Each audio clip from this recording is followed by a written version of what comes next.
Hi, I'm Suzanne Summers and welcome to my kitchen. I've been living in this home for 22 years now, and so much of what is in my Somersize program began in this kitchen. I've been cooking since I was a little girl, and one of the most rewarding things to me are all the letters that I've received from you, those of you who are Somersizing, who've read Eat Great, Lose Weight, and Get Skinny on Fabulous Food. The letters are saying that you love the food and you love that you are cooking for the first time. So today I'm going to give you some techniques that will turn you from a good cook to a great chef. This food is loaded with flavor, and there are certain little techniques that I want you to know so that you can wow your friends and family. We're going to start today with a fruit smoothie.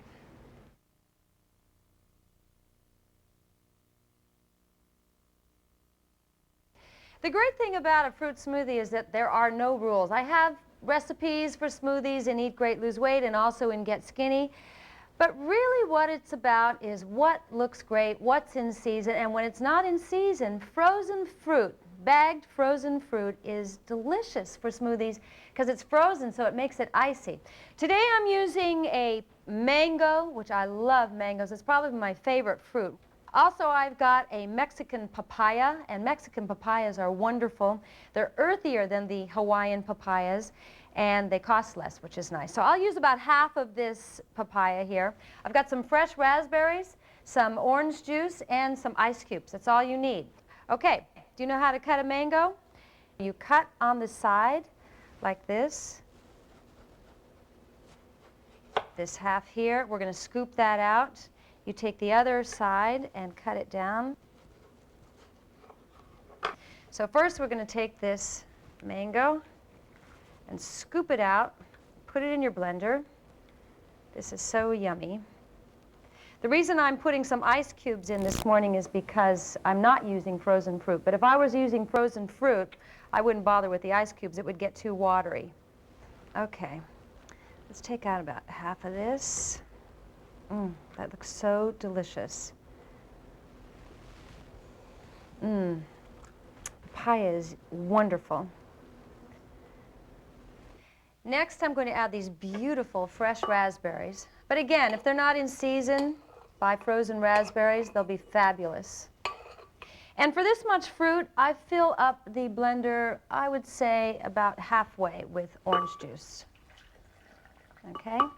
I'm going to put the ice cubes in, maybe, I don't know, 5 or 6, 7, 8. It's not, you know, it's not specific. That's the nice thing about a smoothie. You can't wreck it. Okay, now I'm ready to turn it on. Do this for about a minute to 2 minutes until it looks like it's all blended.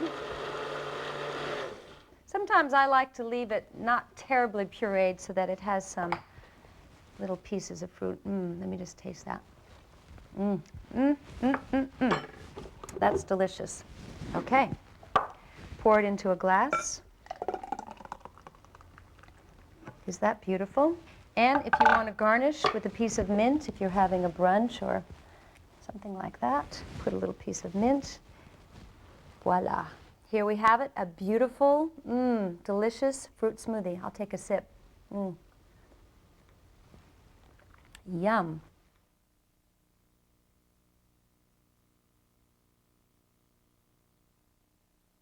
This is my husband, Alan Hamill, of 32 years, and he is the most incredible cook. I love his breakfast in particular. And the way our marriage has survived all these years is that he makes breakfast and I make dinner. And I like it that way. He makes the most incredible breakfast for me every morning, and I look forward to it. This morning we're going to make Alan's fried eggs and onion nests, which are so unbelievable. The onion nests replicate in some way that the potatoes that you're missing, and I find that I like the crispy fried onions better than I used to like the fried potatoes. And we're going to have Alan's awesome bacon. Watch and learn. Okay, Alan, how do we do this? Okay. First of all, I have to tell you that for years I didn't eat bacon and eggs because I was worried about all the cholesterol, and I eat bacon and eggs with toast and I'd get all bloated. So this is what has evolved that has solved that problem. I have bacon and eggs now at least 3 or 4 times a week. Probably. Right? Okay. So you get a big Spanish onion and just very thin slices. almost as thin as you can make them. Yeah, No they'll more be- than, yeah, no more than like maybe a 1/16 of an inch wide. Then they get real crispy. Yeah. And you fry them in olive oil. Olive oil. Olive Only oil. olive oil. I don't use butter. Okay. Okay. Well, the onions are ready. Okay. Okay. I've sliced them into little thin slices, as you can see. They're ready to go in the olive oil. Okay. Next, we take the It's a bacon. little messy. We take the bacon. We take the bacon and cut it into 1-inch squares. Why do you cut them into 1-inch squares? Because this way they cook evenly and they get all crispy. And when you put them on top of the eggs, you don't have part of the bacon that's done and part of the bacon that isn't done. Okay, we've got the onion sliced, we got the bacon chopped. Let's cook. Can't wait. Put the bacon there for a minute. Okay, it's going to get this pan heated up real good. It's very important to make sure that the olive oil is as hot as you can get it just before it starts to burn. So let's put these onions in.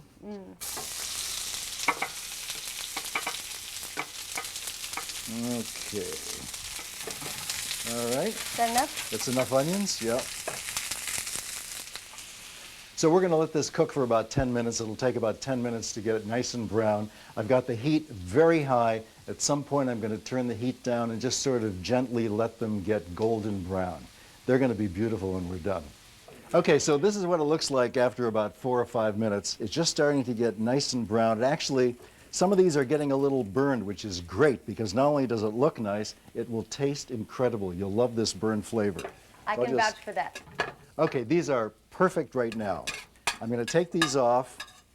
They and- almost look like they could be burned, but that's what really makes it taste so great.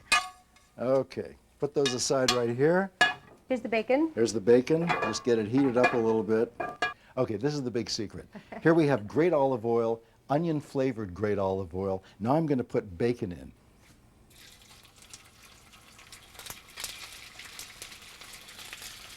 Okay, thank you. Okay, this will take just a few minutes until they're crispy. Then I'm going to drain them really well. I'll save the olive oil that's left, and that's what we cook the eggs in. Okay, the bacon is perfect right now. Let's take it out. We'll mix it in with the onions over here that are draining. And you'll notice that I'm leaving the olive oil in the pan while I take out the bacon, okay? The oil is heating up. Again, get it real hot. All right, here we go.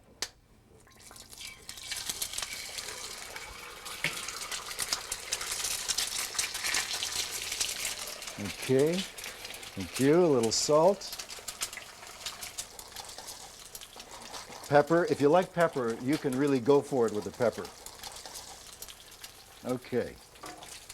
Now, while you can see I've got a lot of olive oil in the pan, and I like to kind of move it around because we want to get the edges as crispy as we possibly can, because the texture and the taste of those crispy edges really adds to this whole dish. I like to scoop up some of this oil and just put it right on top of the eggs, and you'll notice that it's cooking.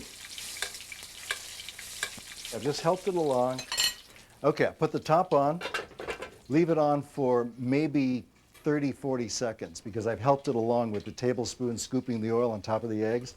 These are ready. We take the bacon and the onions and make a little nest. We take these eggs,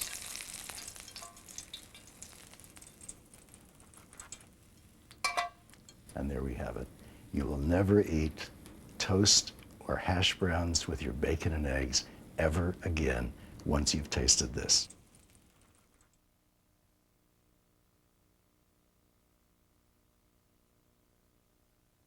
Now I'm going to make you turkey sausage stuffing that is so delicious. You can stuff it into a chicken, or you can use it with pork. You can stuff it into different vegetables, all of which are in the Eat Great, Lose Weight cookbook. You'll find this recipe under a stuffed turkey, stuffed with turkey sausage stuffing, but today we're using a chicken, and then I'm going to show you how we can make this chicken last a week.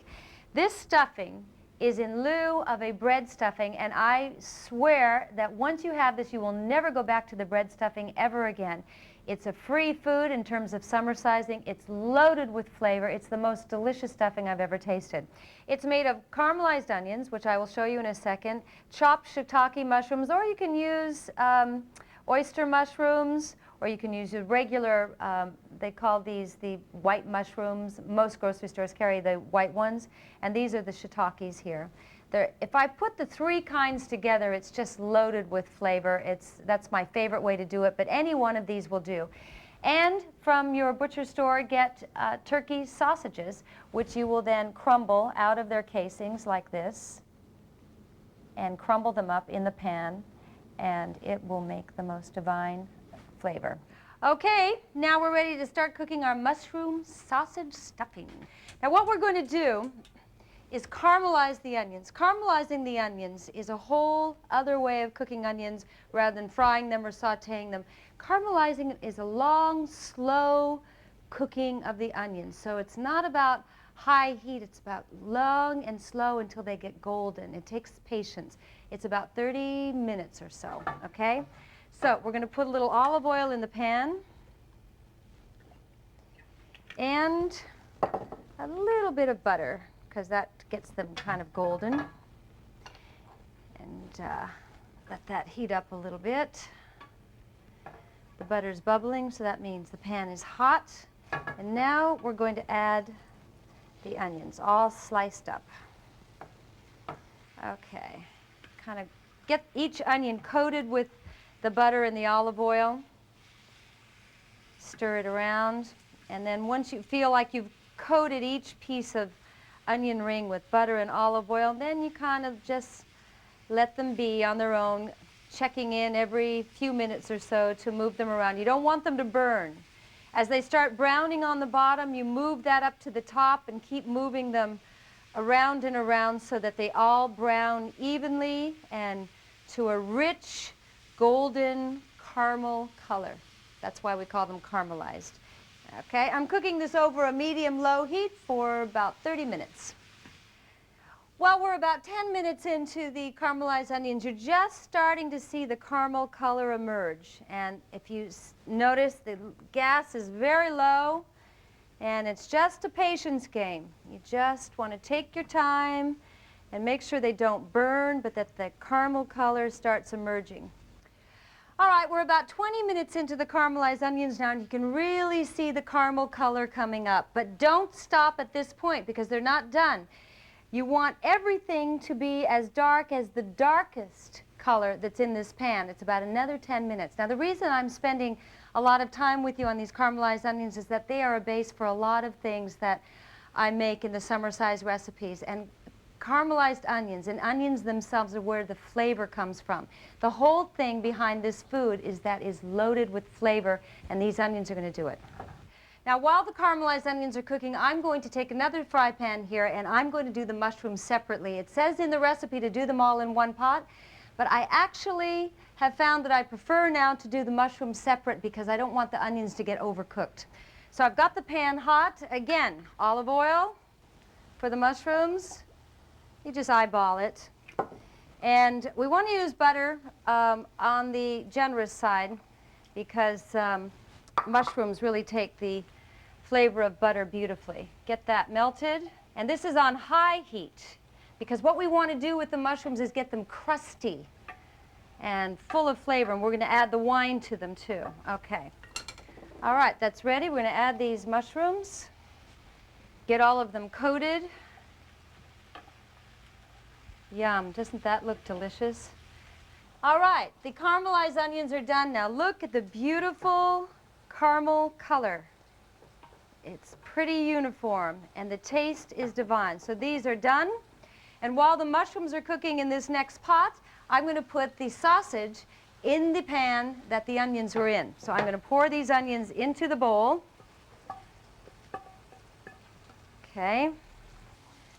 Put all your sausage in the pan, and now we turn the heat up because this you want to cook all the way through. Okay, over here, meantime, see the mushrooms, they're starting to get crusty and browned on the bottom, so I'm going to add a little salt and some fresh ground pepper.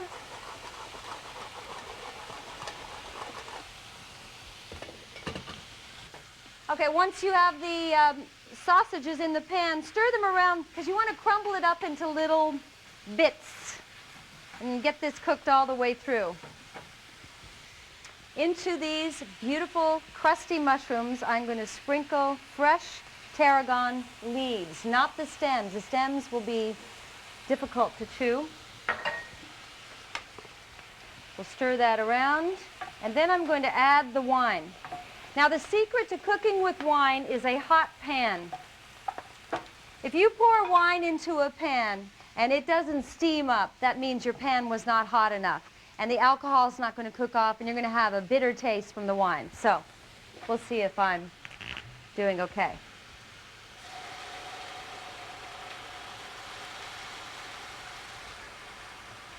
Now look at that. See what's happening with those mushrooms? A little while longer until it looks a bit on the dry side, and then they're done. In the meantime, I'll keep stirring around the sausages. The flavors are incredible on this dish. Okay, these mushrooms, I would say, are done. See what I mean by crusty? They're brown around the edges, and they're loaded with flavor. This is going to be so great. So I'm going to turn the heat off on those. The sausage is almost done. Now, it's important as you're cooking the sausage to keep breaking it up into little pieces, because you don't want big pieces. You want it all to be kind of uniform. Maybe get it down to the size of the chopped up mushrooms. As soon as these are done, then we'll add all three ingredients together. Okay, I'm going to add the mushrooms to the caramelized onions. Scrape all the bits out of the bottom. The bits are where the flavor lie. So many people throw away the best part of food by throwing away those bits in the bottom of the pan. That's where the flavor is. That's why you use the same pan for your sausage that you did the onions in, because the bits from the onions are going to flavor the sausage. Okay? Turn that heat off. I'm going to add the sausage to the mushrooms and the caramelized onions. I'm going to stir this around, and here we have it.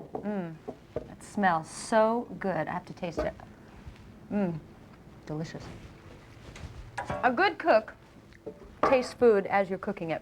It's very important, because when you taste it at this point, you might think, well, it needs a little more salt, or maybe it needs a little more pepper. Frankly, right now, this is perfect. Okay, now you take a raw chicken or a turkey, if this is your Thanksgiving meal, which you will love, and we're going to stuff it, which is very simple. You just fill the cavity, which has been cleaned thoroughly, and all the excess fatty pieces taken off. I like to stuff it pretty generously, but the great thing about this stuffing, as opposed to a bread stuffing, what you have left over, you serve in a side dish, and it tastes equally as good. Whereas with a bread stuffing, the stuffing that wasn't cooked inside the bird never tastes as good. And then I'm going to turn this over and just stick a little into the back cavity too, and then we're going to truss it. It's so fragrant. The tarragon is really the secret. If you can get fresh tarragon, by all means, that would be the best. But dried tarragon will do. Okay, we're going to truss the chicken. Trussing is what keeps the stuffing inside. You truss the back side first, and then you'll turn it over and do the front side. Now, these are trussing needles. You can get them at any supermarket. I save mine. I use them over and over and over again. So I think about 3 needles for this back side will be good. Stick them in from one side of the skin to the other. If you have to do a little pulling of this wing here. Okay, and now we will take a piece of kitchen string. Kitchen string can also be bought at a supermarket, and there's no harm in cooking with it. And you just crisscross back and forth like you are sewing, and then tie it up in a little knot like that. One little bow. The bow is better than a knot because you can just sort of untie it when it's all finished.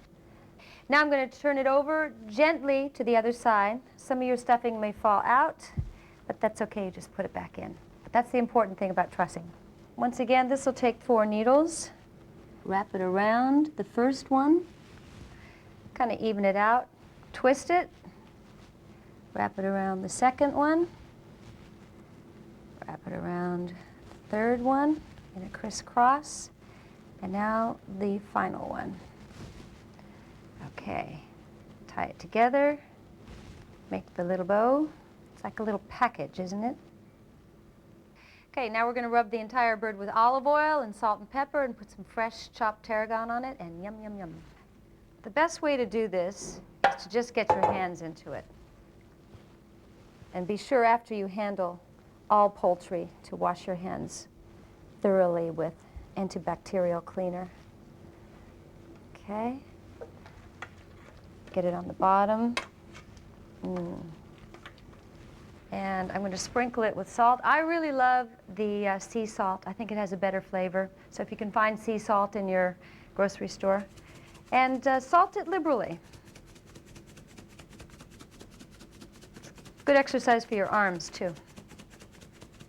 Okay, and then a few grinds of fresh ground pepper.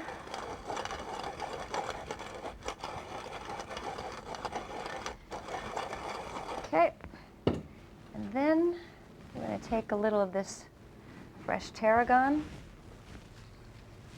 which has been washed, and cut this all over the bird, because this will end up being part of your sauce, which will be delicious.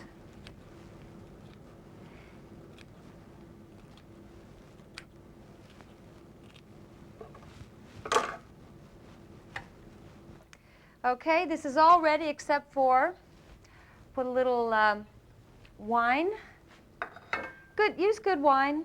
It doesn't have to be the most expensive, but a good wine with good flavor, because that's going to be the basis for your sauce. And drizzle it over, about a cup's worth, but more than that won't hurt. And you'll be basting with this liquid. It will evaporate.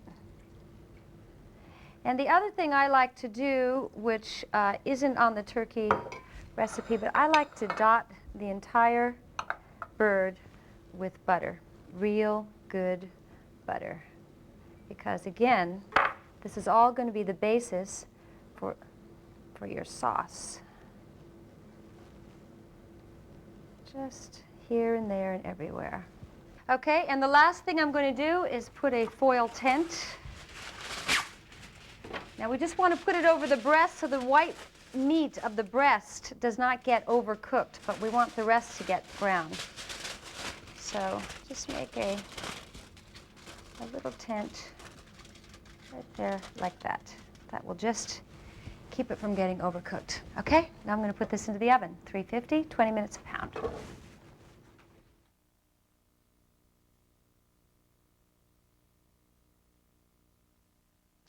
Have you ever seen this in the supermarket and wondered what it is? Well, actually, most of the time when you see it, it looks like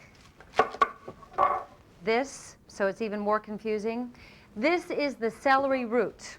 Here's the celery on the top, which when you cut it off, you can use it for soups and stocks.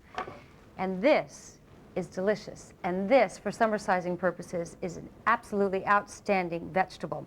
This is what you will substitute mashed potatoes for. And when you taste this, you'll probably end up liking it better than mashed potatoes. Trust me. All you do with celery root is peel the celery root with a knife. It's a little too tough for a potato peeler. And underneath, you will find this beautiful, white, fleshy vegetable. I'll only do part of it so you can see it's very white. Now, it turns brown very fast. Don't worry about it, because when you cook it, it's not going to affect the flavor or the appearance of it at all. You peel all of this off until you end up with this, a peeled celery root. Then you take the celery root. Now you want to cut it into quarters.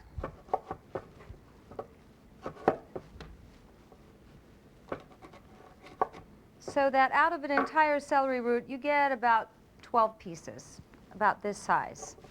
You take a vegetable steamer. If you don't have one of these, this is a good investment, because it makes vegetables taste so good they don't get waterlogged. You put it in the pot, as we have here, with some water. And then you put your celery root pieces in, and you would put it on the stove and cook it for about 20 minutes until you can pierce it with a fork and it's tender. Then you drain it in a colander, put it in a bowl, and it looks like this, okay? Now, take your Cuisinart and put the warm celery root that is cooked into your Cuisinart. Doesn't it look just like a potato? And add some butter. And be generous. Butter is good. Butter's not going to hurt you. Okay? Some pepper.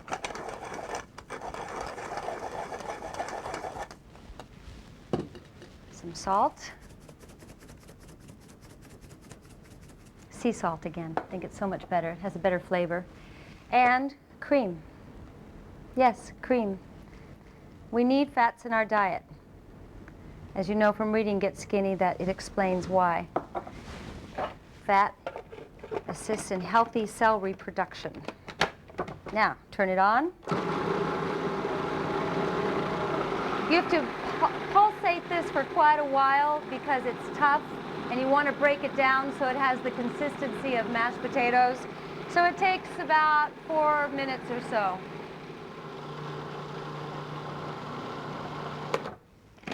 Now I'm going to adjust for seasonings.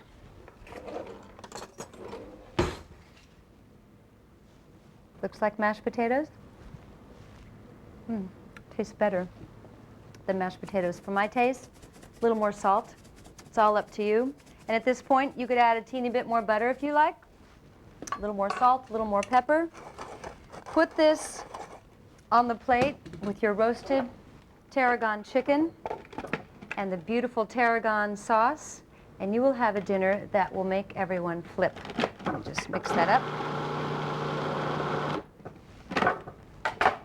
Done. Now I'm going to put it in a beautiful serving bowl and take it right to the table where everyone will be hungrily awaiting this. Isn't that great? And here you've been looking at this in the supermarket all these years and thinking, what is that? The French housewife uses celery root puree a lot, and I first had this on a trip to France, and I thought it was so divine. Okay. Voila.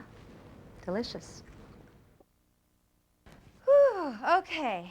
The chicken just came out of the oven. Is that beautiful?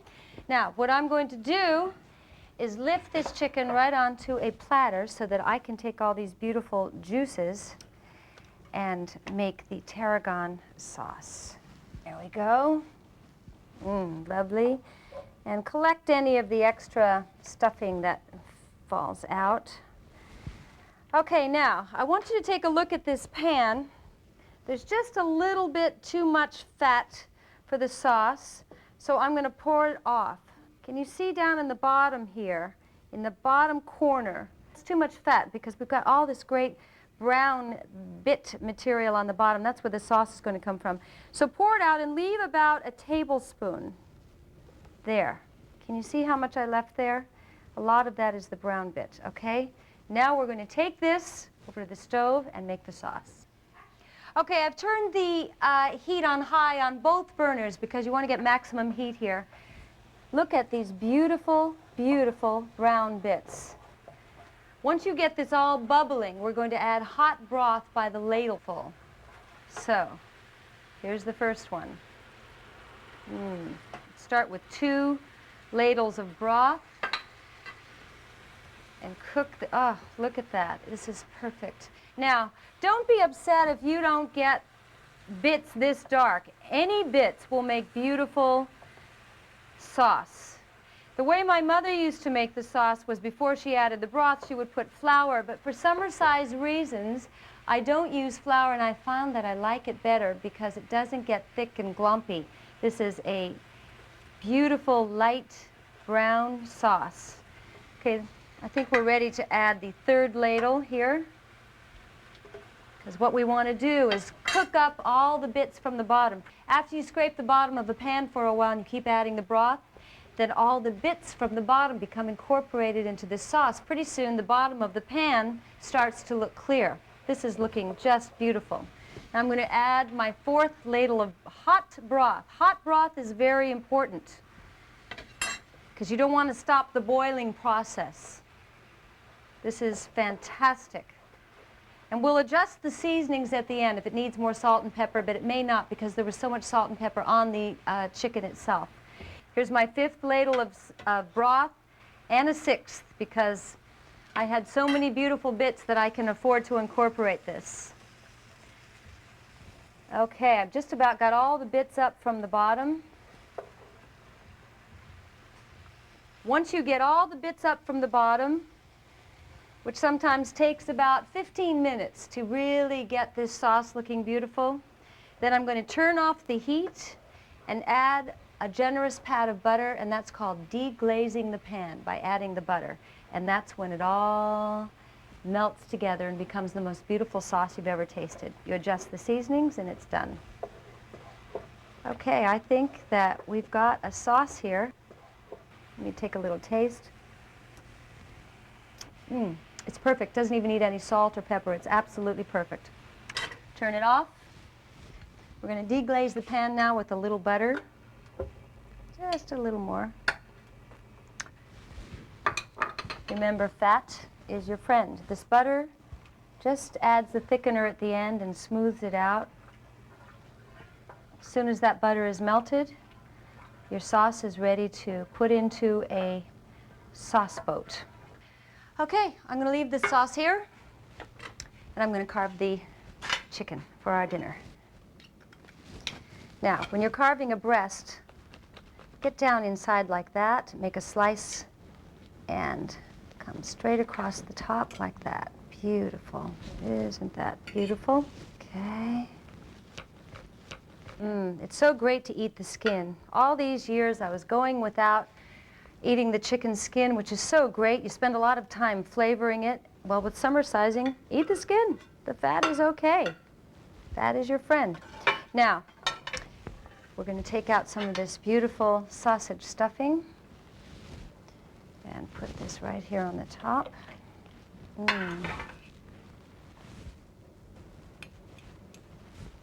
Now, remember the celery root puree?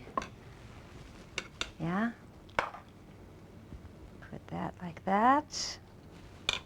And let me just go over here and get some of the sauce.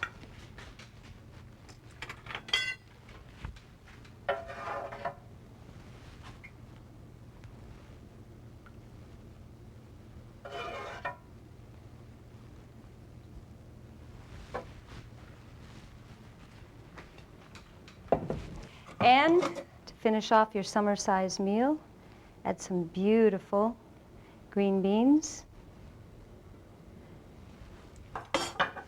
And here's your dinner.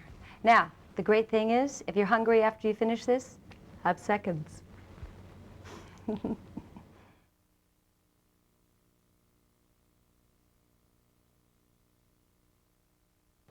One of the great things about making a roast chicken dinner is that you can stretch this chicken for the entire week. In fact, when my son Bruce went away to college, this is the one thing I taught him because I knew he would be cooking.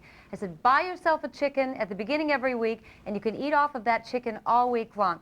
Here's the second thing that I do with a roast chicken. When I have finished with the chicken from my roast chicken dinner, I'm left with a carcass. Never, never, never throw out your chicken carcass or your turkey carcass. Bones are what the basis of an incredible soup. So now I'm going to make the most delicious stock.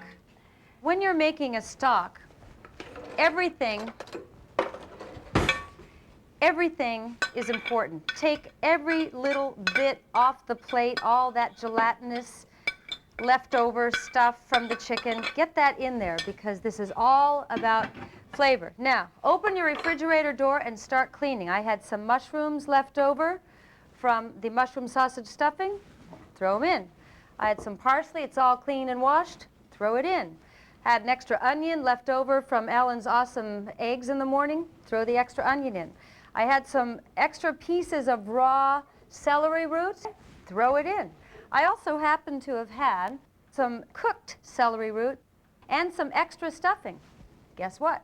Throw it in. It's going to make flavor. This is how the peasant housewife would cook. They would never throw a thing away. They used everything. There's no waste. You know those celery root tops from yesterday, from that celery root? Throw it in. You have to cut it in maybe thirds just so it will fit in the pot. Put it in. I happen to have had some extra celery in the refrigerator. Cut that into thirds and throw it in. This is going to make the most delicious, rich stock. And about 20 black peppercorns, whole ones. Just throw them in. Okay, then you just take tap water and you pretty much fill this up. You're going to leave this on the stove for 8 hours. Bring it to a boil. As soon as it reaches a boil, turn it down to simmer as low, as low, as low as you can get it, and just let it steam in there so that all the flavor comes out of these vegetables. Okay, we just about have enough here. Okay, now put it on the stove.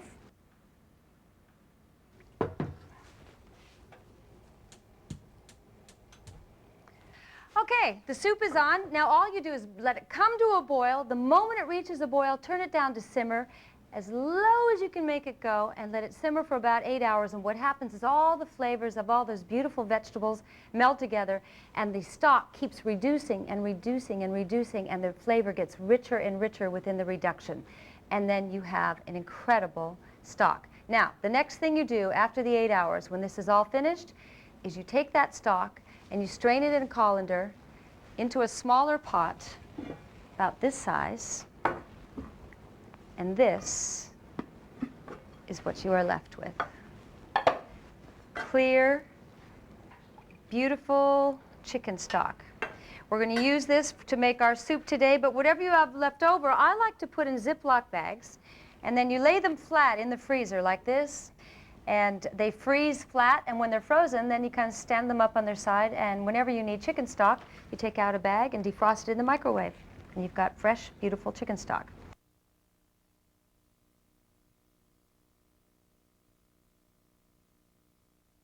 Okay, now we're going to make chicken cilantro soup. This is so easy. Take a can of tomatoes and chop them up with all their juice and put that in this beautiful chicken stock. Okay, simple. We have leftover chicken from last night's chicken. We cut it up into little pieces, break it up like that, and put that into your chicken stock. That's about all we need. Then you take cilantro that's been all chopped up and put this in here like that. Some oregano, a little pepper, and now we'll add a little salt. Again, sea salt. I think the flavor is so much better in sea salt. You'll probably add more salt later on. Okay. Just mix this around, put this on the stove, cook it for about 30 to 40 minutes. Okay, the chicken cilantro soup is on. Now this cooks for about 30 to 40 minutes, and this, as opposed to the stock, bring it to a boil and let it boil. Let it boil down so it reduces even more. It'll get richer and more flavorful, and the vegetables will all cook together. And do save a little bit of the cilantro for garnish and a little bit of the oregano for garnish at the last minute. Okay, it's been about 40 minutes and our chicken cilantro soup is ready. Remember, we've got the stock pot on the stove from this chicken. We're making the chicken cilantro soup from that same chicken. Look at this beautiful, beautiful soup. I mean, you could open a restaurant on this soup. Look at that. Mmm, yum. Rich, filled with chicken pieces. Mmm, maybe just a little more. Okay. Now, just garnish it with a little fresh chopped cilantro for color and just a smidgen of oregano. And you have a delicious soup. I'll take a sip for you.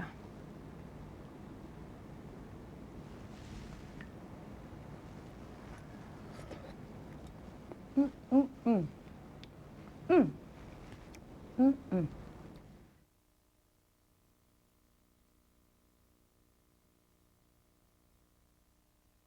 Now, remember, we started with one chicken. This is how you make a chicken last the whole week. Now we're going to make chicken tarragon sandwiches. Sandwiches, you say? Chicken sandwiches? That's not Somersize. Ah, but Somersize sandwiches are made inside a lettuce leaf. So, this is all you do. You take some of that leftover chicken that you had from the roast chicken, put it into a bowl. Then you take some red pepper that's been chopped up, put that in the bowl.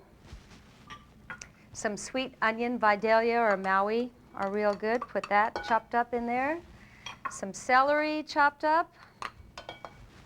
A little tarragon. Save some of the tarragon for garnish, just a little. And some mayonnaise. There we go. Put the mayonnaise. And some green onions, half of which you'll save for garnish at the end. But we want to put a few inside. Some salt.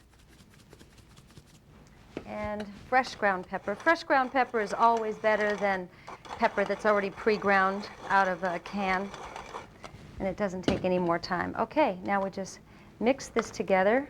This is so delicious. And the nice thing about a Somersize sandwich is you can have as many as you want. If it takes 3 to fill you up, have 3. If you want 4, 5, it doesn't matter. There's no portion control. That's the most incredible thing about eating this way. Mayonnaise is okay. Now, I'm going to taste this. Remember, a good cook always tastes her food along the way to adjust for seasoning. I think I'll put a little bit more salt and a little bit more pepper. See, if you hadn't tasted it, you wouldn't know. And you'd serve it and you'd eat it and you'd think, good, it just needs a little more salt. Okay, now we're ready to make a Somersize sandwich. Take a lettuce leaf, scoop it inside as much as you like. Okay, before you roll it up like a taco, you sprinkle just a little bit of tarragon, a couple more chopped up scallions, roll it up like a taco.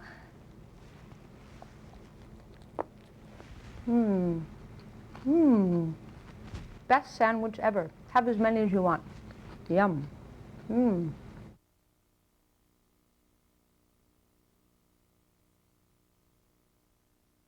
Now, we are still working from that one chicken. Isn't this incredible? This is the resourceful housewife. But really, why wouldn't you want to cook this way? Because the things that we're making with this chicken are so incredible. And it really all starts with that roasted chicken. Now remember, for the tarragon chicken, we did the mushroom sausage stuffing. So you put now the rest of this stuffing into a bowl.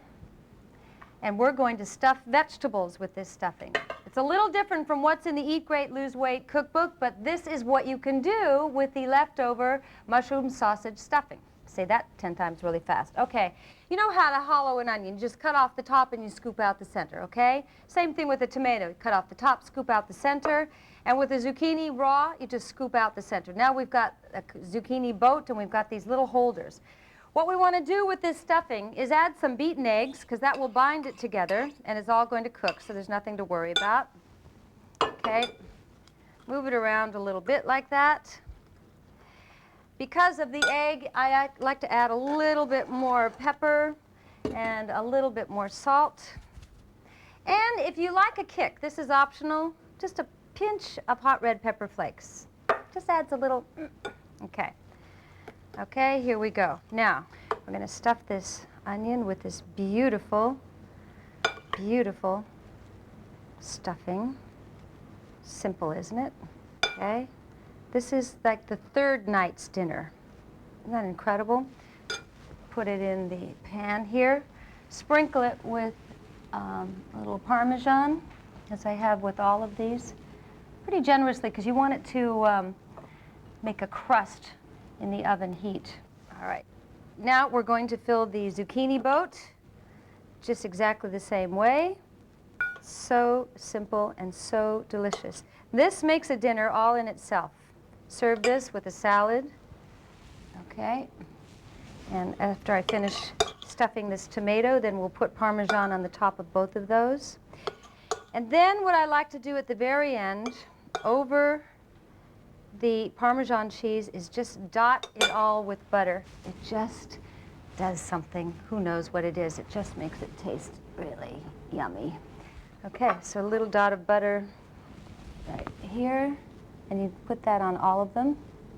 So that butter will melt down and start making the onion get kind of candied and caramelized. You want to cook these for about 40 minutes in the oven at 350, and you want the onions to cook down so that it's not white anymore, so that it gets kind of brown and golden. That's when it'll be really great. And you finish it like that. All right, just took the stuffed vegetables Provençal out of the oven. These are so easy. Again, remember this was from that one chicken. There's the onion. Here's the beautiful zucchini and a lovely tomato. Wouldn't that be a beautiful dinner? And spoon some of these pan juices all over this. It's a great dinner. Light, great little summer dinner. Bon appetit.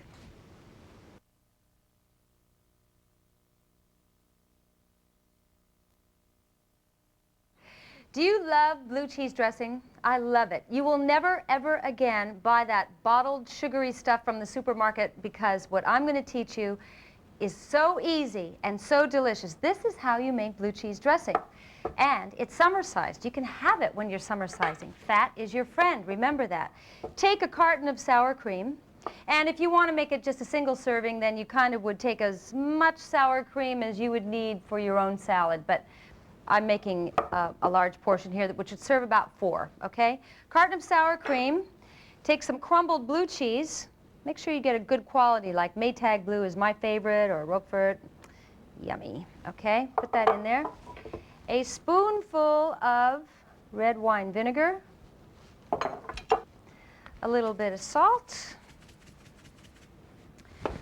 A little bit of pepper. And now you mix. That's all you do to make blue cheese dressing.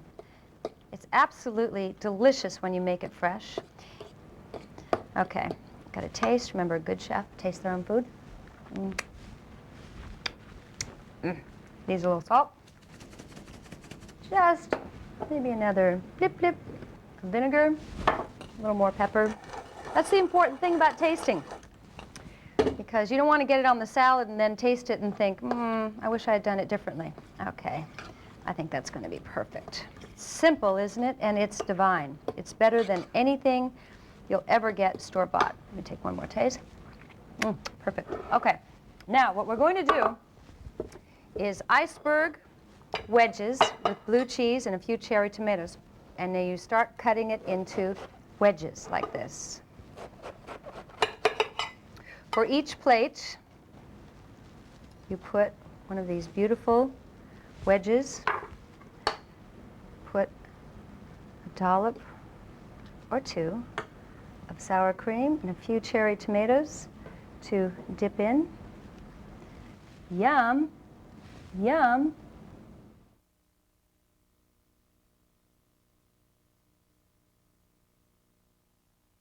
Okay, I'm going to make you broccoli and cauliflower with a garlic lemon vinaigrette. This is the best vinaigrette I've ever tasted, and I did not make this up. My friend Mizu, who is a French housewife in the south of France, taught me how to make this. The first time I ever had her salad, I just couldn't believe how great it tasted, and she showed me. It's simple as pie. Well, pie is not simple. This is simple. Okay, first you take your garlic. You know, you take the flat of the big knife, kind of press it down, and then the whole skin just peels off real easily like that. Okay, I like to use 2 cloves of garlic in mine, but some people like less, some people like more. 2 is pretty pungent. Put it in a garlic press, squeeze it out. Okay, now salt right on top of the garlic, about a 1/4 teaspoon. Some fresh ground pepper, about 4 grounds. Now, take a lemon. Before you cut a lemon, roll it against your chopping block. It loosens it and makes it juicier. So good. Cut it in half. First you pour in olive oil, about, I'd say, a 1/4 cup. Again, I do this according to feel. If you see how much I've got going in there. mashing that garlic around, mashing it around into the bowl with the olive oil. Now we're going to squeeze in, try to not take out the seeds, squeeze in a half of a lemon, but you don't have to squeeze it to death, you know what I mean? Okay, now taste for seasonings. Always taste. Oh, that's so good. I think it's perfect. Okay, take your steamed broccoli and cauliflower. You could steam it earlier in the day and just let it cool off a little bit. Pour it onto the vegetables. Always get those great things off the bottom of the bowl. Okay, and gently toss. And what a great way to have vegetables. Just absolutely delicious.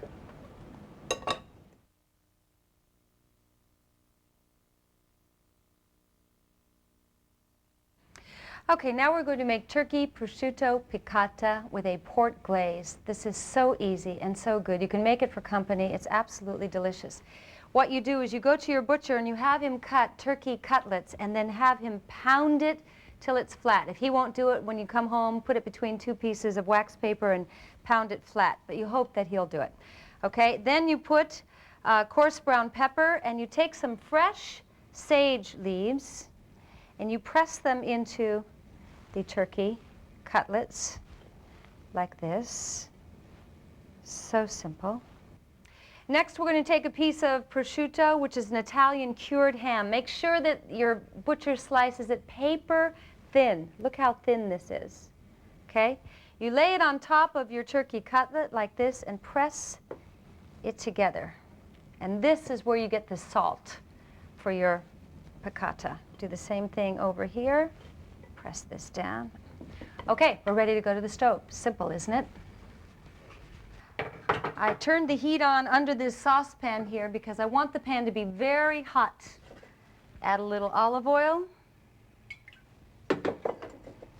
a little bit of butter. That's the beautiful thing about summersizing. Fat is your friend. Swirl that around. Nice and hot. Okay, time to put the first cutlet in. Okay, we want to put the prosciutto side down because we want the prosciutto to get like bacon, almost crispy like bacon. What's going to happen here is there are going to be little bits on the bottom of the fry pan from the prosciutto. That's very important. And when I turn it over and get some bits from the turkey, that's what's going to be the basis for the port glaze. It's very important. That's why you have high heat. And you want to make sure that you get some bits on the bottom. This looks like it's ready to turn over now. Look at that. Is that beautiful? Okay.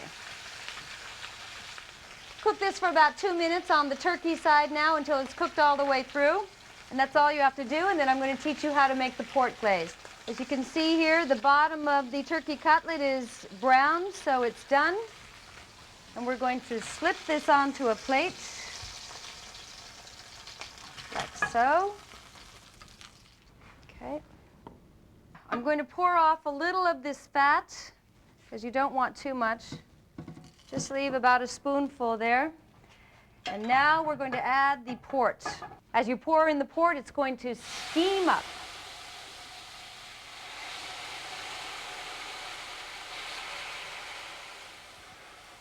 Add about a cup of port. Now, this is very important. You keep cooking this until it starts reducing. You want it to be thick and syrupy. And you don't want it to be watery. If it looks watery, you don't want to put that over this beautiful turkey and prosciutto. You want to get this to be very syrupy. You can see that this is now reduced to a syrup. It's about half of the port that I put in. It's been reduced down to half. So I'm going to turn off the gas and I'm going to deglaze the pan by adding about a tablespoon of butter. Now this butter is going to thicken this beautiful sauce. Look at this. It's like syrup. It's very important to keep scraping the bits off the bottom. That's why so many of the Somersize recipes are so delicious. We pan fry the food, then you take the bits on the bottom of the pan, you add either broth or wine, in this case port, you reduce, keep scraping up the bits, and at the very end you deglaze with butter. You can make so many beautiful sauces that way. And look at this sauce. Look at that. It's like syrup. It's been reduced to a caramely kind of port sauce. Now, I'm going to take this over to my beautiful cutlets and drizzle it across these turkey prosciutto cutlets. You could serve this for any dinner party. And the great thing, if you want to serve this for a dinner party, is you can get the cutlets all pressed together with the sage and the prosciutto beforehand. Do it in the morning, put them on a plate in the refrigerator, and at the last minute, when your guests are there, you come down and you assemble this dish, and it takes 5 minutes. Isn't that beautiful? And it's so delicious and so tasty, so flavorful.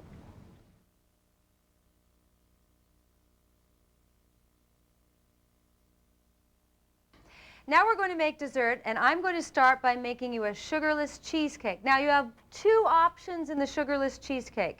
You can use NutraSweet, and you know what I say about NutraSweet in the book, but when you're on level 1, sometimes you're just craving to have a dessert, and if you use the NutraSweet, then this dessert is absolutely a free dessert. There will be no sugar in it all, will not spike your insulin levels at all, but there are side effects with NutraSweet. Or you can use a ½ a cup of sugar. Now, if you consider a ½ a cup of sugar for a whole cheesecake, it kind of amortizes and you don't get a lot per slice. But anyway, this is your choice. ½ a cup of sugar makes it level 2.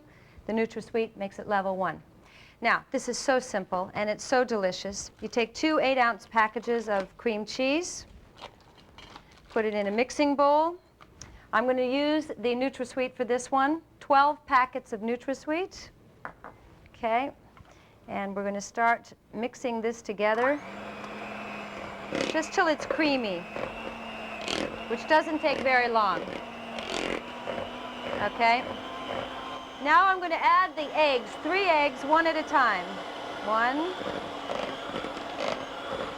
Okay, second egg. And now the third egg.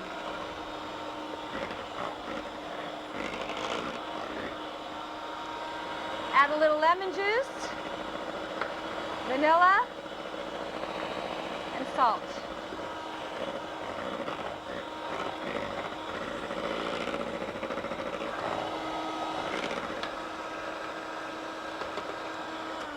Okay, that's all incorporated. Now I'm going to add the sour cream. It's 3 cups of sour cream. Again, remember, when you're summersizing, fat is your friend. Your body will take what it needs and assimilate the rest. Okay, I'm going to mix this in.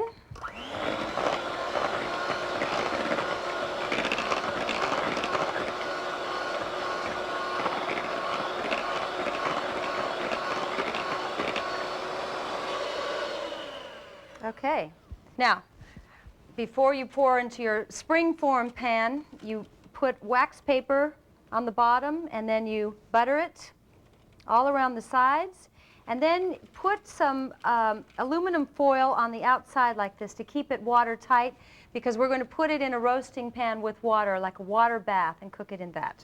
All right. Pour it into your buttered pan.